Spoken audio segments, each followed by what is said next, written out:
우리 옆에 있는 성도님들, 그리고 우리 온라인으로 예배하는 우리 모든 성도님들, 우리 옆에 사람 바라보시면서 교회를 섬깁시다라고 함께 인사하겠습니다. 시작. 교회를 섬깁시다. 아멘. 오늘 다루게 될 우리 성도님의 질문은요, 우리 PPT를 한번 볼까요?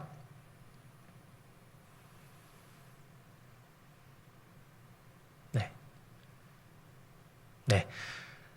오늘 우리가 함께 나눌 성도님의 질문은 교회 봉사를 꼭 해야 하나요? 라는 질문입니다. 해야 할까요? 네. 이미 어느 정도 수요 예배를 참석하실 정도의 성도님들이라면 어느 정도 해석이 있으리라 생각이 됩니다.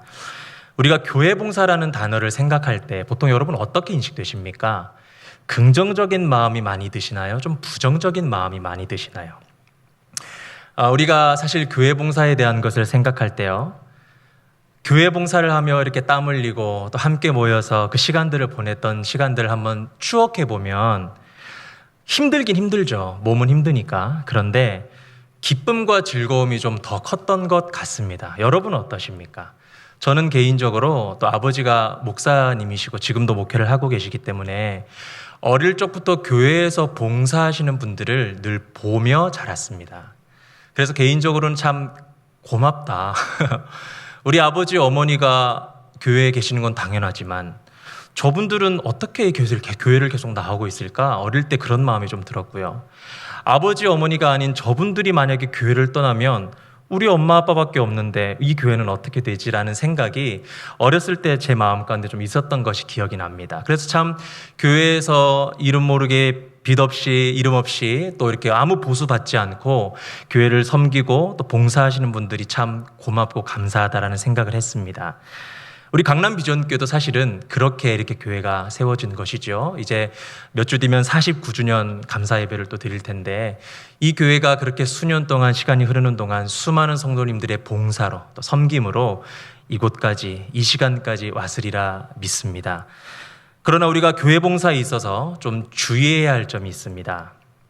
바로 교회 봉사를 하게 하는 동력이 무엇인가라는 것이죠.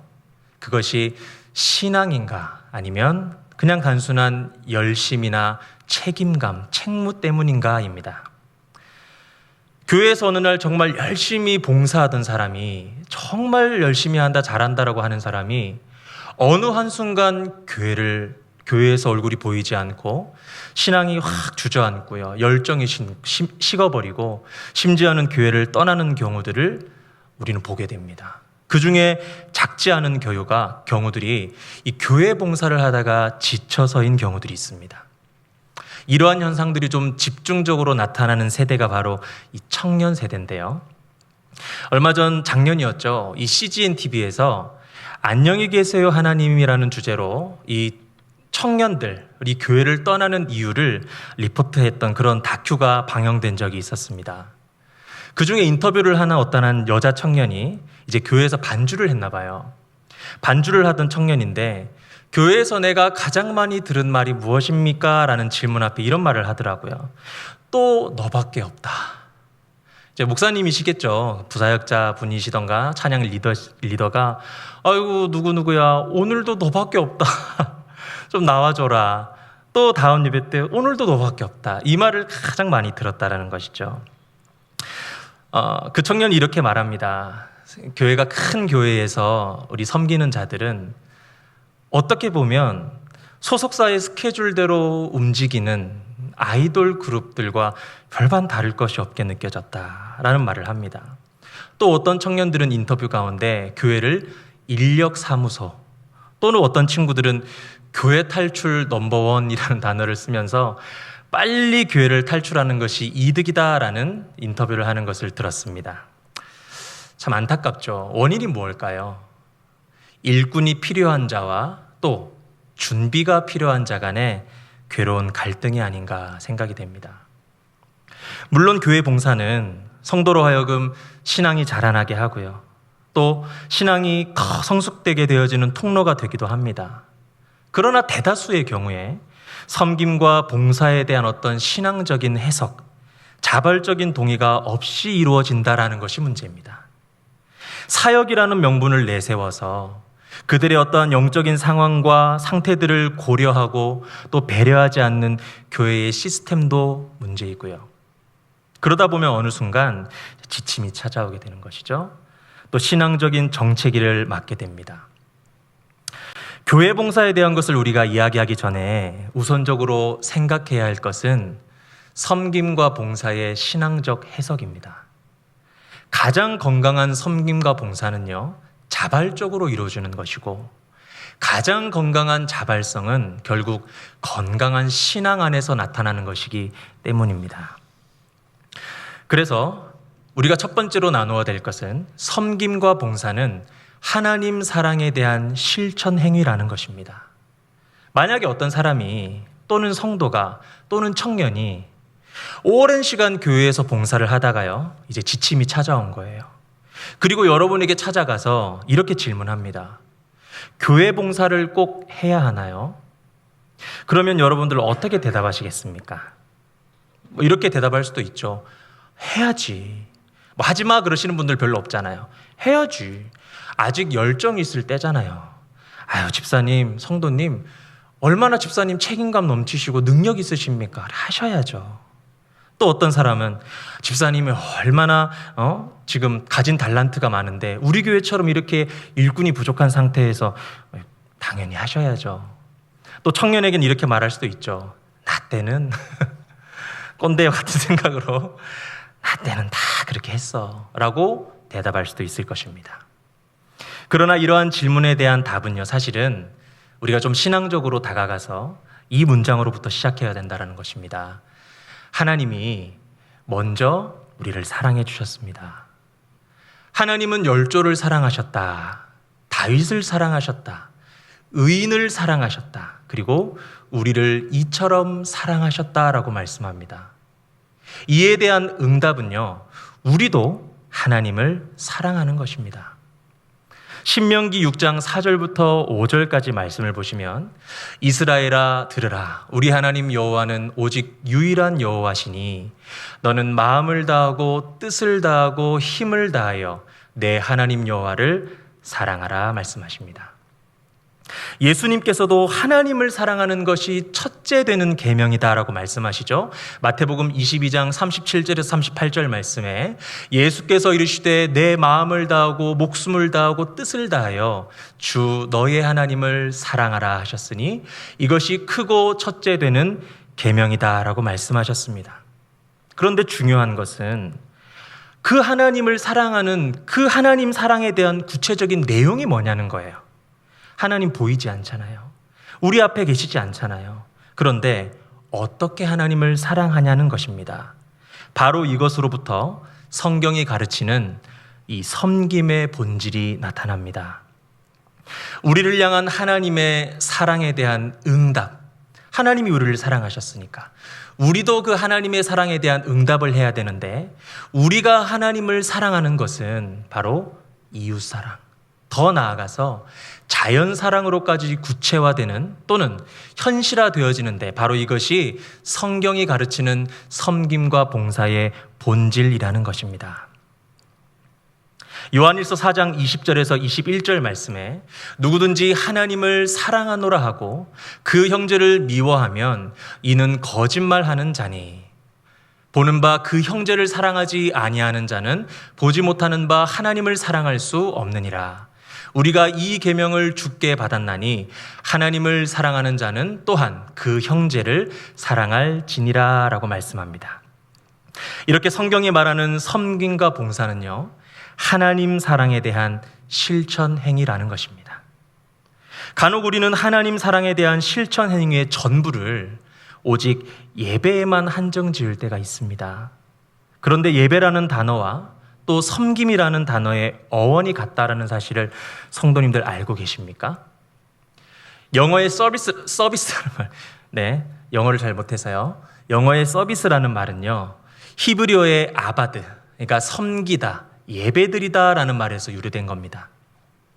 우리의 섬김과 봉사는 마치 하나님을 예배하듯 하나님을 섬기듯 해야 할 정도로 신앙생활에 있어서 이 섬김의 의미는 너무나도 중요합니다. 우리는 예배의 목숨을 걸어야 합니다. 최상의 예배로 하나님께 영광 돌려야 합니다. 하지만 그것에 머물러서는 안 된다라는 것입니다. 하나님을 사랑하는 만큼 우리는 섬기고 봉사해야 합니다. 어느 날 어떤 교회에서 정말 오랜 시간 열심히 하고 또 헌금도 많이 모아서 좋은 교회를 건축했습니다. 그리고 이제 봉헌 예배, 헌당 예배라고 하죠. 이제 헌당 예배를 이제 1시간 앞두고 예수님께서 그 교회의 헌당 예배에 참석하시기 위해서 교회에 찾아오신 거예요. 그런데 갑자기 예수님이 목사님에게 찾아와서 이렇게 말합니다. 누구누구 목사야, 너무 수고했고 너무 고생했다. 그런데 내가 지금 이 교회에 오는 길을 보니까 길에 어떤 사람이 먹을 것이 없고 또 가진 것이 없어서 너무나 힘들어하고 있더라. 우리 잠깐 나가서 그 사람을 좀 도와주면 안 될까라고 말을 한 거예요. 그랬더니 이분이 아니 예수님 1시간 뒤면 하나님께 예배 드려야 됩니다. 헌당 예배 드려야 되는데 잠시만 기다려 주십시오. 지금 오셔서 우리에게 이러시면 안 됩니다. 라고 말을 했다라고 합니다. 우스갯소리지만요. 여러분 진짜 목숨 걸고 예배하십니까? 여러분 정말 우리가 예배가 우리 신앙의 가장 중요한 부분입니까? 그렇다면 생명 다해 이웃을 섬기라 말씀합니다. 그것이 하나님이 원하시는 신앙의 자세라고 성경은 우리에게 가르칩니다. 그러므로 섬김과 봉사는요, 내 신앙의 기호에 따라 생략 또는 첨가하는 부수적인 정도의 것이 아니라 기독교의 본질이라 할 수 있습니다. 두 번째로 섬김과 봉사는 하나님의 기본 가치관입니다. 신명기 15장 11절 말씀에 땅에는 언제든지 가난한 자가 그치지 아니하겠으므로 내가 네게 명령하여 이르노니 너는 반드시 내 땅 안에 내 형제 중 곤란한 자와 궁핍한 자에게 내 손을 펼치니라 말합니다. 구약에서 하나님은요, 가난한 자는 항상 존재한다. 그렇기 때문에 가난하고 소외된 자들을 돌보고 섬김으로 그들에게 억울한 일이 없도록 해라. 적극적으로 명령하십니다.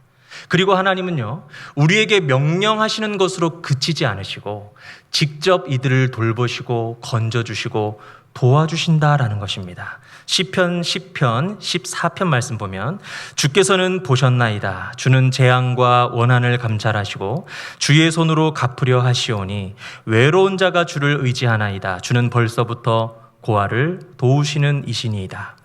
시편 35편 10절 말씀에 내 모든 뼈가 이르기를 여호와와 같은 이가 누구냐? 그는 가난한 자를 그보다 강한 자에게서 건지시고 가난하고 궁핍한 자를 노략하는 자에게서 건지시느니라 하리로다. 이처럼 하나님은 이 백성들에게 가난한 자들을 돌보고 보살필 것을 명령하시면서 더 나아가 철저하게 스스로 섬기셨음을 말씀을 통해 우리는 알 수 있습니다. 이렇게 섬김은 하나님의 기본 가치관입니다. 섬김이 하나님의 기본 가치관이라는 것을 삶을 통해 보여주신 분이 계시죠. 바로 예수 그리스도 되십니다. 하나님의 아들이시며 자신이 곧 하나님이신 예수님은 자신의 삶을 통해서 우리로 어떤 신앙인이 되어야 하고 어떤 신앙인으로 살아가야 되는지를 직접 보여주셨습니다. 어느 날 예수님께서 십자가를 지셔야 할 때가 돼서 이제 예루살렘으로 올라가시면서 제자들에게 자신의 죽음과 부활을 가르치십니다. 바로 그때 이 세베대의 어머니가 예수께 나와서 자기의 두 아들을 하나님 나라에서 주의 좌편과 또 우편에 앉게 할 것을 요구하죠. 그리고 이것을 알게 된 나머지 제자들이 이 두 형제에게 막 분을 냅니다.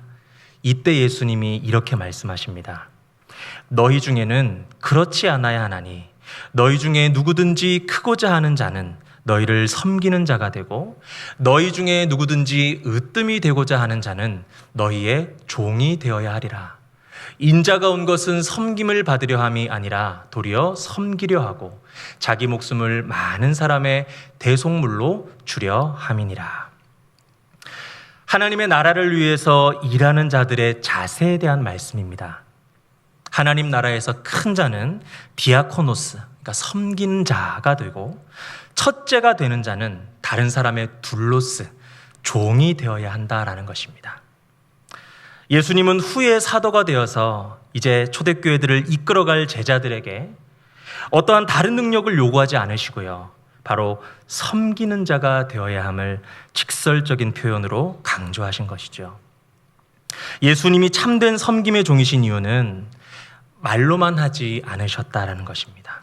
남에게 명령하거나 또한 지시하는 것으로 그치지 않고 예수님은 하나님 나라의 주인인 자기 자신조차도 섬기는 종으로 세상에 왔음을 분명히 밝혀주시고 또 세상에 오셔서 군림하고 대접받는 것에 관심 없이 철저하게 섬기는 자로 사셨다라는 것입니다.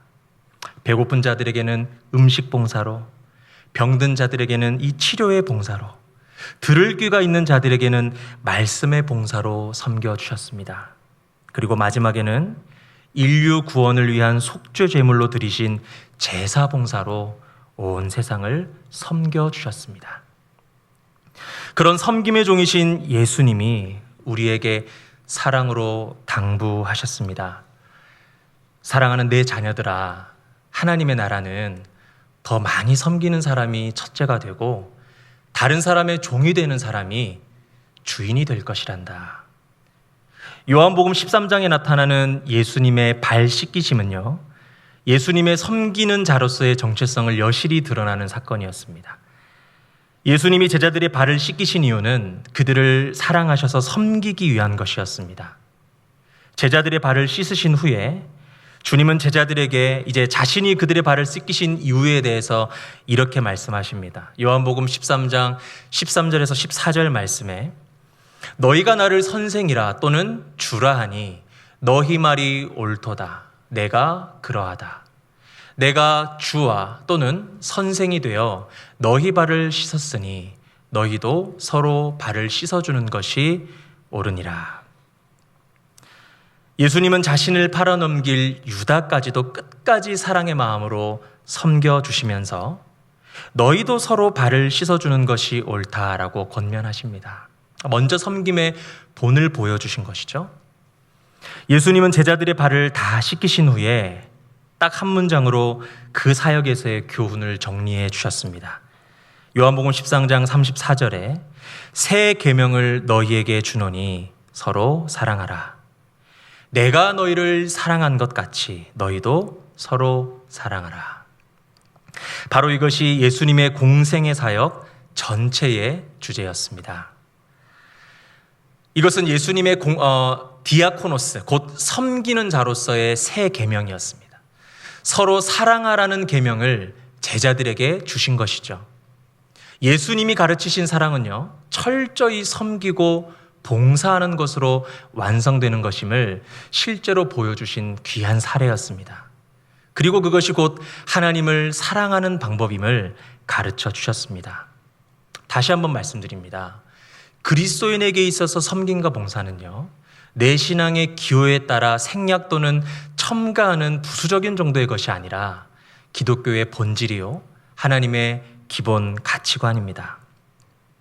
그렇다면 이제 오늘의 질문에 대한 것을 좀 생각해 보아야 합니다.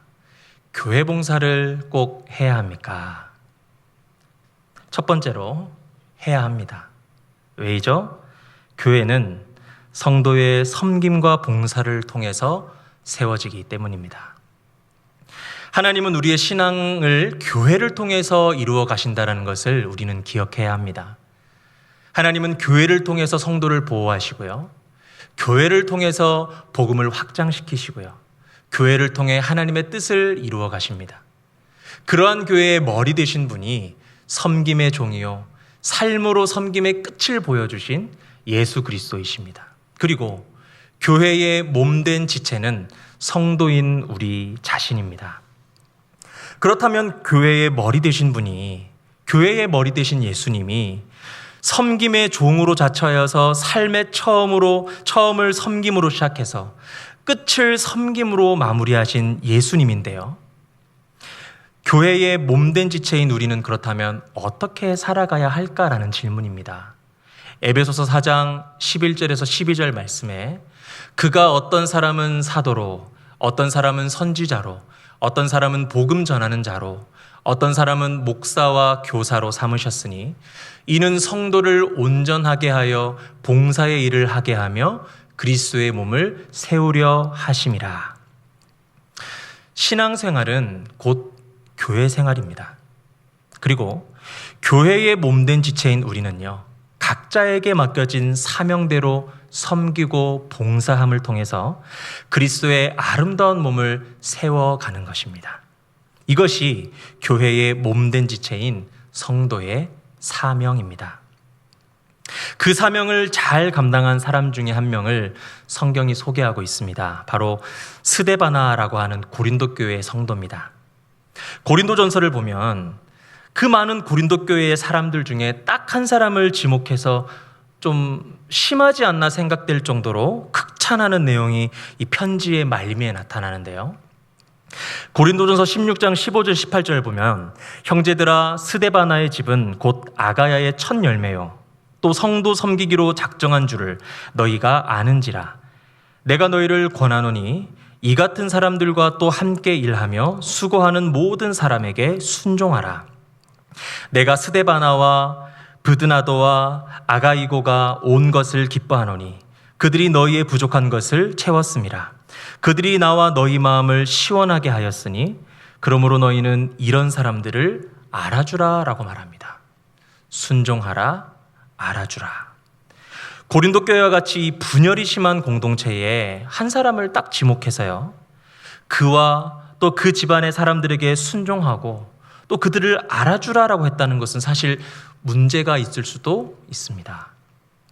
여기서 순종이라는 단어는요, 이 현대인들에게 거부감을 주지 않기 위해서 좀 많이 순화된 단어이고요, 실제 의미는 복종과 가깝습니다. 이 순종과 복종은 어감부터가 그 의미가 다르다라는 것 다 알고 계실 것입니다. 그런데 거기에다가 한마디를 덧붙이는데요, 잘 알아주라라는 것입니다. 복종이라는 것은 사실은 신용만 해도 되잖아요. 그러니까 복종하는 신용만 하지 말고 속마음까지 바쳐서 진심으로 존중하고 진심으로 존경하라. 바로 이것이 알아주라라는 말입니다. 사도 바울이 이렇게까지 한 사람을 지목해서요, 이 고린도 교회 성도들에게 권고한 이유가 있습니다. 바로 그가 성도 섬기기로 작정한 사람이었기 때문입니다. 15절에 형제들아 스데바나의 집은 곧 아가야의 첫 열매요 또 성도 섬기기로 작정한 줄을 너희가 아는지라. 스데바나는요, 자신에게 임명장을 수여했고요, 임명장에는 이렇게 쓰여 있었습니다. 나는 나 자신 스데바나를 교회 성도들의 노예로 임명함이라고 써 있었습니다. 성경에 나오진 않습니다. 그렇게 자기 스스로를 성도 섬기기로 작정했다라는 것이죠. 바로 이것이 사도 바울이 그에게 복종하고 또 알아주라라고 하는 이유였습니다. 더 기쁜 사실은요, 스데바나의 이 겸손하고 희생적인 섬김은 이미 고린도 사람들에게 존경심을 불러일으켰고요, 자발적으로 사람들이 그에게 복종하고 또 진심으로 존경했다라는 것이죠. 이처럼 한 성도의 이 교회를 향한 진심 어린 섬김과 봉사는요, 이처럼 고린도 교회를 아름답게 세워가는 토양이 되었습니다. 자신 스스로를 교회를 섬기는 노예로 임명하고 또 그러한 교회를 위해서 목숨 건 성도를 교회의 본이 되도록 세워주고 또 그를 존중하고 그의 섬김을 본받아서 아름다운 교회를 세워가는 이 모든 과정, 이 모든 일들이 바로 예수 그리스도를 머리로 하는 교회와 또 소속된 성도들이 맛보고 나아가야 할 길이며 예수님이 자기 목숨을 버리시면서까지 보여주시고 또 당부하셨던 우리의 사명임을 성경은 가르치고 있는 것입니다. 두 번째로, 교회 봉사를 꼭 해야 합니까? 네, 해야 합니다. 왜 그렇습니까? 성도는 섬김과 봉사를 통해 순종을 배울 수 있기 때문입니다. 순종의 사전적 의미는 순순히 따르다라는 말입니다. 순종은요, 그 자체만으로 선한 것이 될 수 없습니다. 순종의 대상과 목적이 선한 것이 아니라면 그 결과도 선한 것이 못 되기 때문이죠. 우리의 순종의 대상은요, 오직 하나님 한 분과 그분의 말씀뿐일 줄 믿습니다. 성도는 오직 하나님의 말씀이라는 명령 앞에 순종하는 것인데요. 그 명령이 바로 성도에게 이 말씀에 대한 책임, 곧 사명이 되는 것입니다. 그러므로 성도에게 있어서의 순종은 곧 하나님으로부터 성도에게 부과된 이 사명에 대한 온전한 실천이라 할 수 있습니다. 그래서 성도에게 섬김과 봉사가 예수님이 자기 목숨을 버리시면서까지 보여주시고 또 당부하신 우리의 사명임을 깨닫는 것, 그것이 너무나 중요하다라는 것입니다. 섬김은 사명입니다. 사명을 따르는 것이 순종입니다. 자기가 하고 싶을 때 하고 싶지 않을 때는 하지 않는 것이 아니라 하나님에 의해서 부과된 책임이요 또 사명임을 스스로 알고 순종의 마음으로 임해야 하는 것입니다. 이유가 무엇입니까? 우리가 사명받은 하나님의 종이기 때문입니다. 이 종의 개념을 잠깐 생각해 보기를 원하는데요. 이스라엘의 적장이었던 느부갓네살 왕은 자기에게 부과된 하나님의 뜻에 따른 명령을 잘 수행해서 하나님으로부터 애굽 땅을 보수로 받았습니다. 에스겔 29장 19절에서 20절 말씀에 그러므로 주 여호와께서 이같이 말씀하셨느니라. 내가 애굽 땅을 바벨론의 느부갓네살 왕에게 넘기리니 그가 그 무리를 잡아가며 물건을 노략하며 빼앗아 갈 것이라. 이것이 그 군대의 보상이 되리라. 그들의 수고는 나를 위하여 함인즉 그 대가로 내가 애굽 땅을 그에게 주었느니라. 주 여호와의 말씀이니라. 여기에서 순종은요, 하나님으로부터 부과된 일을 책임성 있게 수행하는 것이다 라고 나옵니다. 바벨론 왕이 하나님으로부터 왕에게 부과한 임무를 충실히 수행했기 때문에 하나님은 그 대가로 그에게 애굽 땅을 주신 것이죠. 그래서 하나님은 중요한데요, 그를 나의 명령에 순종한 나의 종이다라고 부르셨습니다. 참 신기하고 신비한 부분이죠. 이사야 40장에서 55장에는요, 익명의 하나님의 종들이 나타나는데요. 이들은 하나님의 역사 계획을 이제 수행하는 자들이었습니다.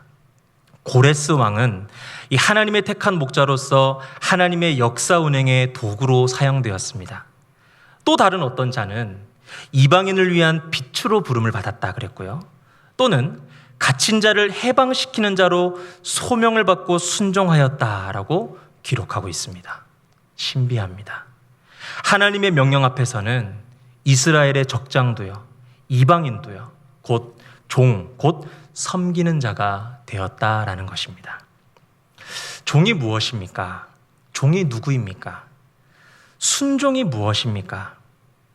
단순히 교회에 나가서 어떠한 일을 하면 종입니까? 교회에서 무슨 교회를 하면 그것이 순종입니까? 좀 더 깊이 생각해 보자는 것입니다. 내 유익을 위한 섬김입니까? 내 교회만을 위한 봉사입니까? 아니라는 것이죠. 하나님을 섬기는 것입니다. 하나님의 명령인 이웃과 사랑하는 공동체를 섬기는 것입니다. 하나님이 내게 주신 이 섬김의 사명이 무엇인지를 한번 생각해 보시는 오늘 이 밤이 되었으면 좋겠습니다. 찾아보십시오. 간구해 보십시오. 그리고 여러분 사명을 찾으셨다면 하나님 앞에 종으로서 최선을 다해 섬기시기를 바랍니다. 그것이 순종입니다. 무엇보다 하나님이 세우신 교회의 담임 목사님을 잘 도우시길 바라고요. 사랑으로 권고하는 말씀 앞에 순종하시길 바랍니다. 하나님은 결국 이 교회의 리더를 통해서 당신의 뜻을 가르치시고 흘러가게 하시기 때문에 내 사명이 무엇인지, 내가 무엇을 섬겨야 하는지 목사님을 통해 증거되는 말씀, 또 권고하심을 통해서 깨닫게 되는 것입니다. 담임 목사님의 든든한 동역자들이 되어주시기를 바랍니다. 함께 하나님이 원하시는 아름다운 교회를 이루어 가시길 바랍니다. 그것이 하나님이 기뻐하시는 일이요, 하나님이 종된 우리에게 주신 사명일 줄 믿습니다. 또 우리에게 질문하죠. 교회 봉사 꼭 해야 합니까? 네, 해야 합니다. 왜입니까? 성도는 섬김과 봉사를 통해서 신앙의 진미를 배울 수 있기 때문입니다. 미국의 교회 성장 다이제스트라는 기관에서요, 이제 신앙 부흥을 위한 다양한 설문조사를 하다가 한 가지 특이한 점을 발견합니다. 보통 일이 바쁘면 이제 교회에 소홀하게 되고요, 또 교회 내의 봉사도 많이 못한다, 우리가 그렇게 생각을 하게 되죠. 그런데 조사 결과는 오히려 교회 일을 많이 하는 사람들은, 교회에서 봉사를 많이 하는 사람들은 일이 바빠도 오히려 시간을 내서 하는 것으로 나타났다라는 것입니다. 그래서 이들은 다시 교회에서 봉사를 하는 사람, 또 하지 않는 사람으로 나누어서 설문조사를 진행합니다. 그리고 그 결과 교회에서 봉사를 하지 않는 사람들은 일이 바쁘면 교회를 빠지거나 경건 시간을 줄일 수 있다라는 응답률이 무려 53%나 됐지만요, 지금 교회에서 봉사를 하고 있는 사람들은 단 3%만 일 때문에 교회를 빠지겠다라고 응답했다라고 합니다. 우리가 일반적으로 생각하는 정반대로 나타난 이 응답을 통해서 이 교회 성장 다이제스트는요, 바쁜 사람들일수록 더더욱 교회에서 할 일을 만들어야 하고, 교회는 다양한 성도들이 봉사할 수 있는 기회를 주기 위해서 노력해야 한다라고 결론을 내립니다. 그리고 이런 결과가 나온 원인에 대해서는 하나님이 주신 달란트를 교회에서 활용하는 과정을 통해서 아마 그들이 기쁨을 느꼈을 것이다. 그리고 서로 교제하며 신앙이 성숙해졌기 때문일 것이다 라고 예상했다라고 합니다. 우리가 바빠도 순종함으로 하나님의 일에 참여할 수 있는 것, 바로 세상이 줄 수 없는 기쁨과 은혜를 맛볼 수 있기 때문임을 믿습니다. 그러나 이 신앙의 진미를 체험해보지 않고서는 알 수가 없습니다. 말로 표현할 수 없고 설명해 드릴 수가 없습니다. 들어와야 합니다. 순종함으로 섬김의 일 가운데로 나아와야 합니다. 실천해 보십시오. 동참해 보십시오. 그 어느 곳에서도 느껴보지 못했던 참된 신앙의 진미를 맛볼 수 있으실 것입니다. 미국의 어느 성도가 쓴 신앙 일기의 내용인데요, 참 마음 가운데 공감이 돼서 가져왔습니다. 제가 읽어드립니다.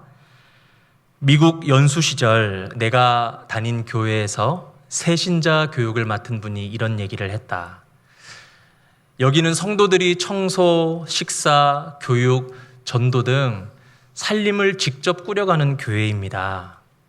아, 올 것이 왔구나. 한국에서처럼 예배 봉사에서 빠져나갈 변명을 찾고 있을 무렵 다시 이런 이야기가 흘러나온 것이다.